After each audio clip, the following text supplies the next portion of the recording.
Salut à tous, c'est Lunaris. Aujourd'hui, le test de la Kawasaki ZX6R de 1995. Allez, c'est parti.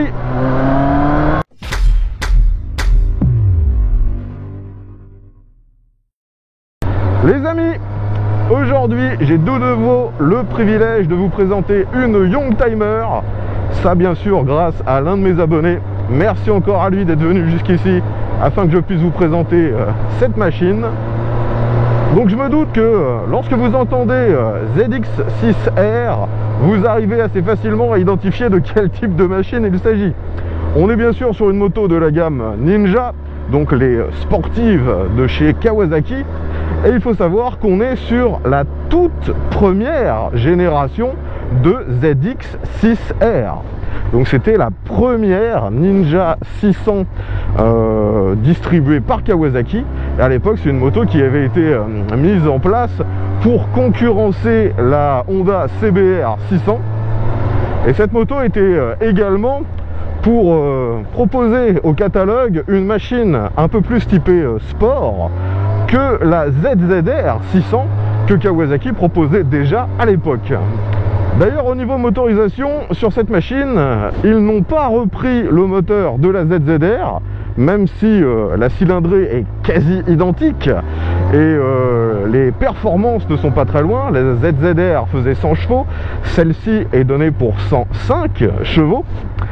Mais si vous regardez la course, l'alésage, vous verrez qu'il ne s'agit pas du même moteur. Là, on a une moto qui prend encore plus de tours, encore plus puissante, donc vraiment typée compète.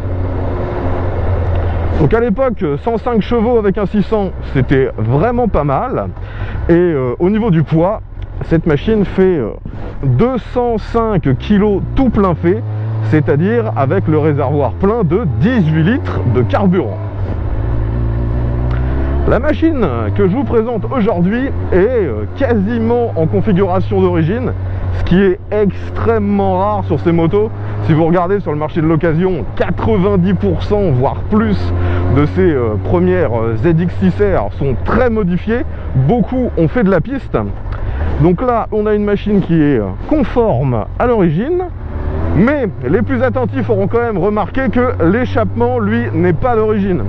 On est sur un échappement qui reprend la position d'origine et aussi le format de l'échappement d'origine, mais celui-ci est un petit peu plus petit et c'est un échappement de la marque Micron.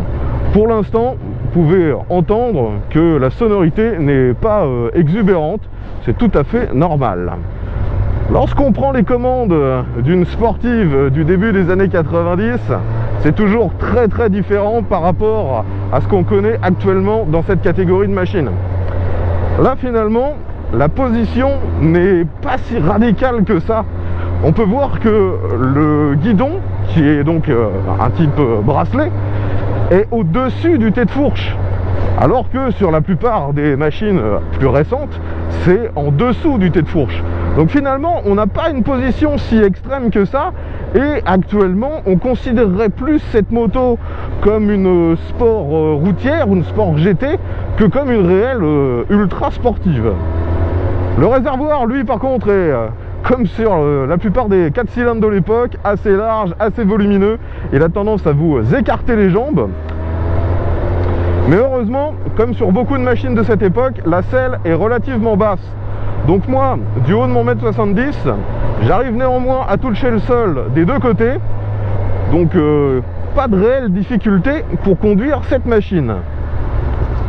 Comme je vous l'ai dit, la position n'est pas aussi extrême que sur une sportive moderne. Donc si je veux, je peux me retourner et vérifier ce qui se passe dans les angles morts. Par contre, bien sûr, si je veux avoir le maximum d'informations, il faut vraiment que je lâche le guidon, que je me retourne complètement. Là, je vois carrément ce qui se passe derrière moi. On n'est pas tant gêné que ça, on est plutôt bien finalement. Et vous voyez bien sûr qu'il y a des rétros qui sont pris sur le carénage. Par contre, les rétros, vous voyez que au moins les 3/4 des miroirs ne me montrent que mes coudes.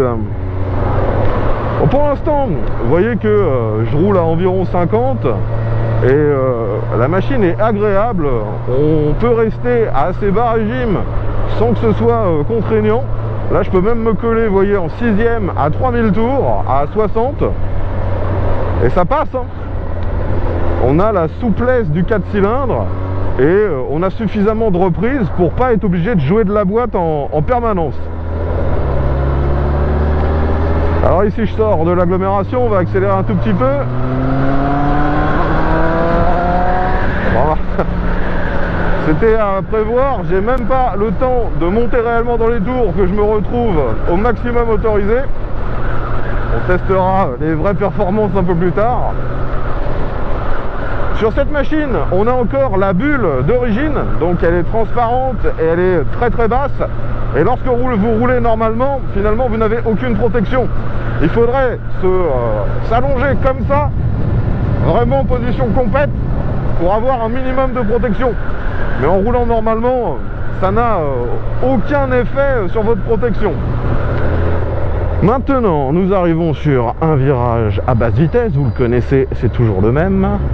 Et la machine se manœuvre plutôt bien, même si bien sûr, avec cette géométrie de sportive, quand on arrive à très basse vitesse, on sent quand même le poids de la machine. Après, la surprise sur cette moto, c'est la taille des pneus. On est bien sûr avec des roues en 17 pouces, à l'avant c'est du 120, donc là c'est standard. Par contre à l'arrière, on a uniquement un pneu en 160. Et ça c'est plutôt inhabituel, la plupart des machines récentes auraient un 180. Là avec ce 160, ça donne un peu plus de maniabilité et de facilité à la machine. Bon les amis, vous reconnaissez l'endroit, on est ici bien sûr pour tester l'accélération. Cette machine est ancienne, donc il n'y a bien sûr aucune aide électronique. Le moteur est alimenté par carburateur, il n'y a pas d'ABS, il n'y a rien en termes d'électronique. On va essayer de faire une petite accélération. Je rappelle qu'elle fait 105 chevaux pour 205 kg. Allez, c'est parti. Je ne sais pas si je vais réussir à atteindre le 100 en première, on verra ça. Let's go.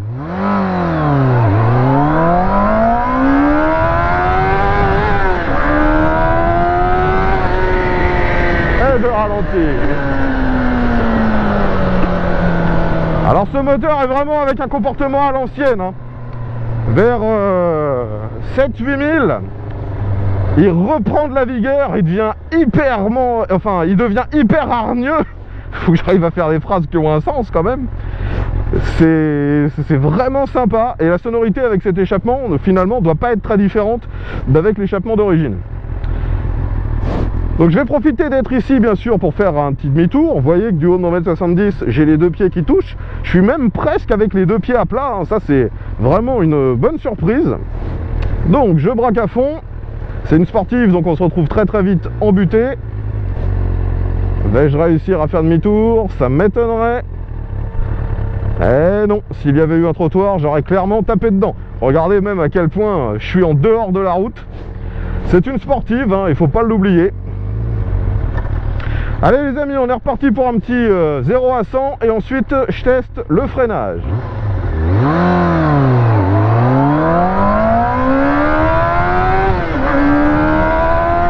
Et je ralentis. Par ailleurs ça freine très peu, le frein avant est plutôt bon. Par contre il y a une course morte qui est énorme. Vous voyez ici il se passe absolument rien. Et pourtant je suis avec le réglage qui permet d'avoir le plus de mordant. Peut-être que il y aura encore un petit peu de maintenance à faire sur cette machine, hein. C'est toujours le problème sur les machines très anciennes. Il y a toujours du travail à faire. Donc sinon ça freine plutôt bien, hein. De toute façon ils n'allaient pas mettre des freins en mousse sur une machine faite pour la piste. C'est du matériel de chez Tokiko si je me trompe pas. Par contre c'est vrai qu'en termes de sensibilité ça n'a rien à voir avec une machine moderne, hein. Faut pas hésiter à appuyer sur le frein arrière ou tirer très fort pour que ça freine de l'avant. On n'a pas ce côté un peu assisté que peuvent avoir des machines modernes. Alors dans ce rond-point ça se penche tellement facilement que ça en est même presque flippant. On s'attend pas à ce qu'une machine de ce gabarit virevolte d'un angle à l'autre aussi vite. Allez, je réaccélère un peu. On a cette bonne sonorité de 4 cylindres. Et dès les mi-régimes, ça marche plutôt bien, hein. Après, c'est vrai que j'ai comme souvenir que la ZZR 600 avait un comportement peut-être encore plus sympa de mon point de vue. Celle-ci semble un petit peu plus creuse à bas régime, ce qui peut sembler normal en fait quand on regarde la fiche technique, vu que ce moteur est censé prendre encore plus de tours. Au niveau des commodos sur ce modèle, c'est extrêmement simple. On retrouve bien sûr à la gauche tout ce qui gère l'éclairage. Vous avez aussi la tirette du starter, vu que c'est une machine à carbu. Sur la droite, on a démarreur, coupe-circuit, le bouton pour allumer les feux, vu qu'à l'époque ce n'était pas automatique. Il n'y a pas de feu de détresse. En même temps, machine à l'ancienne, hein, je le redis. Le tableau de bord, lui, est de nouveau un peu vintage maintenant. C'est 3 cadrans à aiguille. Le premier pour la vitesse qui est gradué quand même jusqu'à 280. Au milieu, le contour, très facilement lisible. Et le dernier cadran, c'est pour la température du liquide d'enfroidissement. Vous n'avez pas devant vous une jauge de carburant, ça c'est un peu dommage. D'ailleurs sur cette machine, vu que c'est à carbu, si vous devez passer en réserve, eh bien faut pas oublier qu'il y a un petit robinet sur le côté qui vous permet de passer en réserve et de ne pas caler au milieu de la route. Allez, de nouveau, on s'arrête. Pas de problème pour mettre les pieds par terre. Ça prend pour le coup, sur les machines de cette époque, c'est vraiment un bonheur.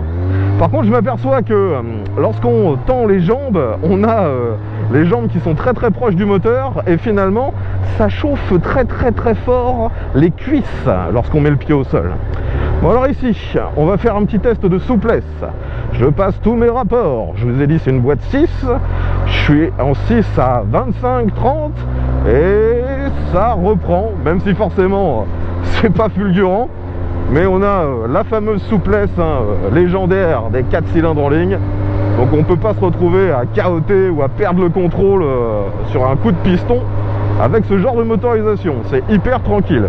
Mais bon, vous le savez, vaut mieux quand même utiliser la boîte de vitesse au mieux pour pas se retrouver à galérer sur les réaccélérations. Vu que là, en 6e à 30, le moteur a quand même un peu de mal. Les performances ne sont bien sûr pas présentes. Allez, nous arrivons de nouveau dans un passage à faible allure. Ouais, la moto est un petit peu difficile à basculer à très faible vitesse.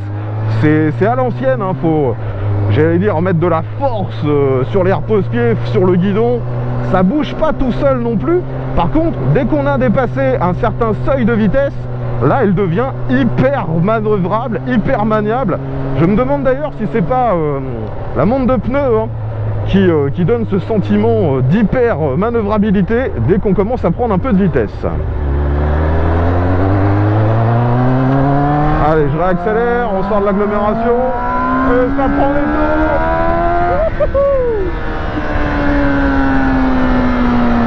Ah là là, la bonne époque des moteurs qui hurlent dans les tours.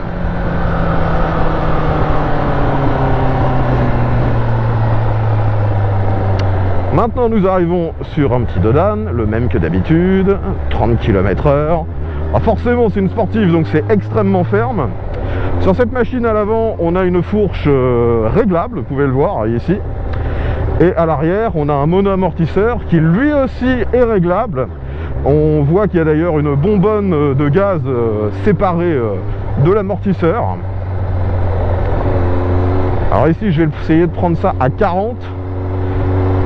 Ouais, là ça devient vraiment trop ferme, limite tape-cul. C'est un comportement de sportive, hein, faut pas s'attendre à autre chose sur cette machine. Je pense que si vous voulez un peu plus de confort, bah, vous prenez un ZZR. Même si c'est vrai que lorsque j'ai testé celle-ci, les suspensions étaient quand même pas au top. Allez, on réaccélère un peu.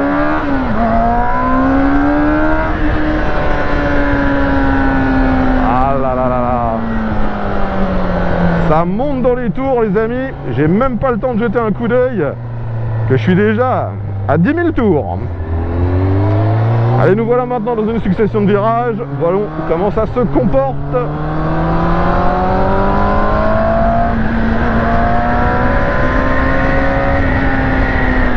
De nouveau, la machine demande vraiment qu'à se pencher, à sortir le genou.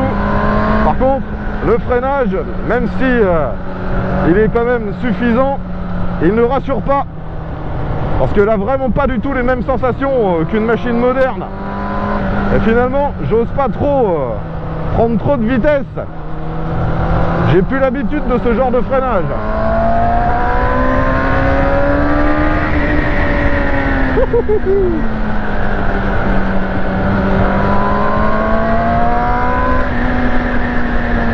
Mais franchement, à ceux qui se diraient ouais, une moto qui a presque 30 ans, sur la route ça vaut rien, je peux vous assurer que déjà à l'époque, ils savaient faire des moteurs qui marchaient très bien et qui sont encore au niveau de ce qui se fait maintenant, même parfois au-delà de ce qui se fait maintenant. Car maintenant, les 4 cylindres en 600, il n'y en a presque plus. Après, il faut souligner quand même que la ZX6R existe toujours en 2023, même si finalement ce n'est plus un 600, c'est un 636. Les gens bafouillent. Allez, on continue.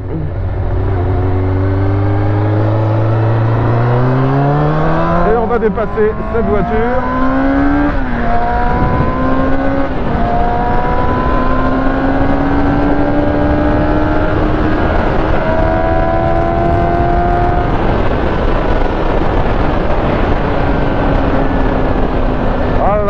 C'est un pouce au crime, hein. La moindre ligne droite, on se sent pousser des ailes. Et la boîte de vitesse, elle aussi participe à cette facilité sur tout type de route. Elle verrouille super bien, il n'y a pas de difficulté. Je vous le dis, hein, les machines qui ont maintenant une trentaine d'années, finalement ne sont pas si différentes à la conduite d'une machine moderne, excepté pour très certainement le freinage, qui est la partie qui a le plus évolué au fil du temps. Nous arrivons maintenant sur l'autoroute, on va essayer de s'insérer et de dépasser. Allez, on est parti.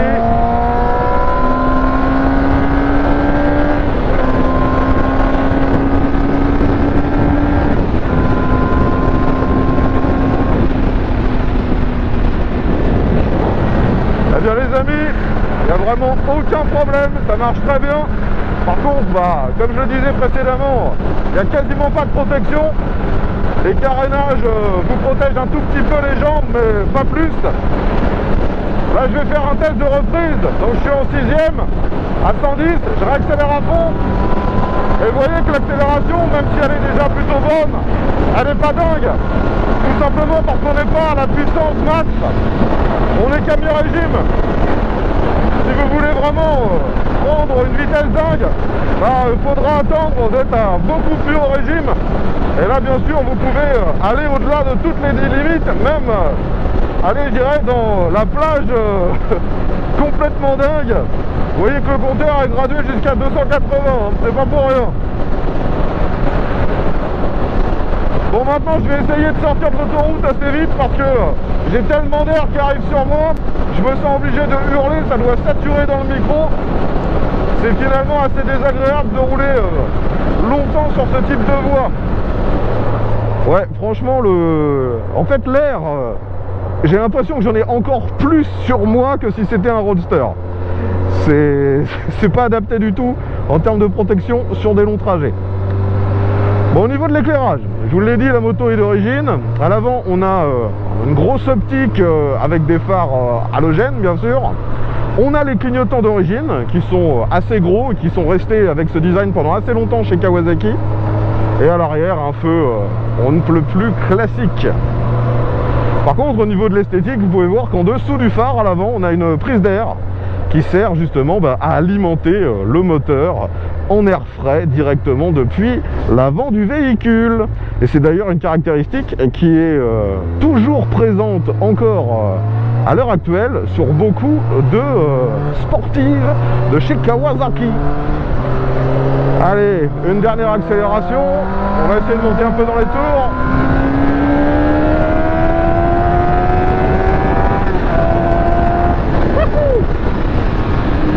Bon, de nouveau, hein, je pense que ce moteur n'a rien à prouver, il marche super bien.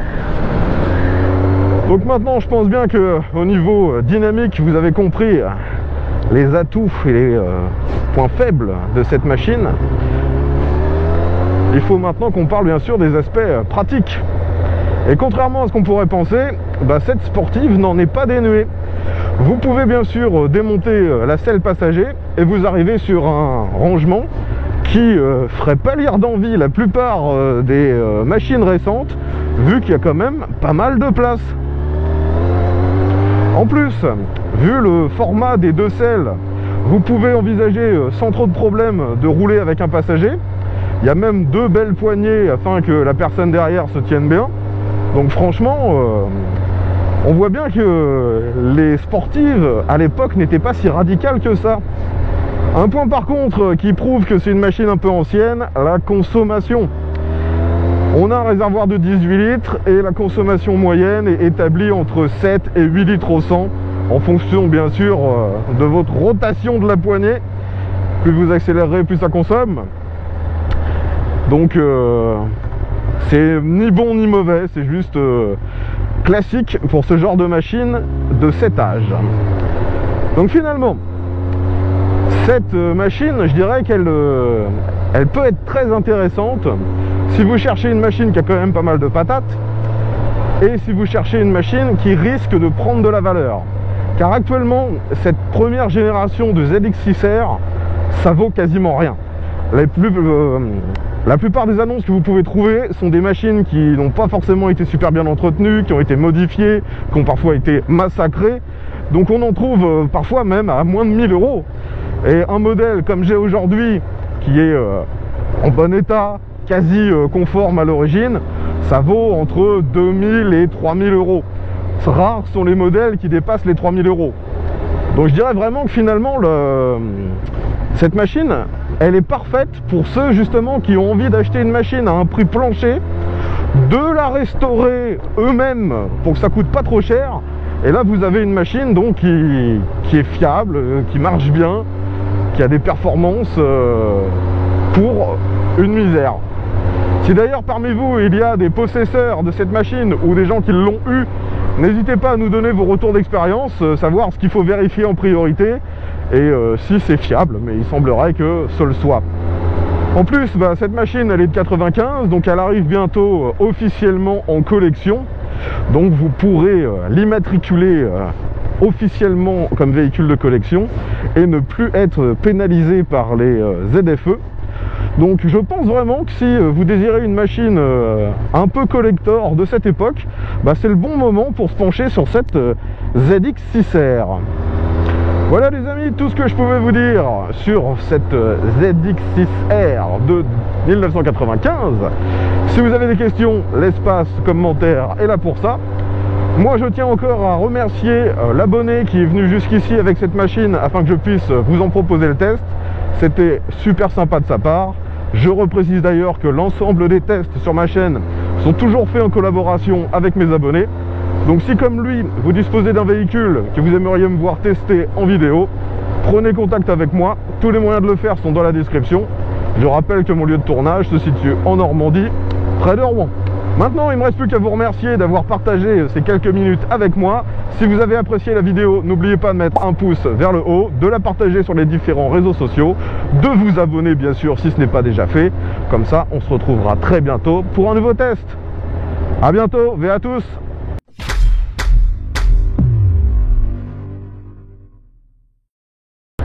Finalement, de la même époque, il serait assez difficile pour moi de choisir entre la ZZR 600 et cette ZX6R. Esthétiquement, je préfère la ZX6R, mais j'ai l'impression que le moteur était un petit peu plus marrant sur route sur la ZZR.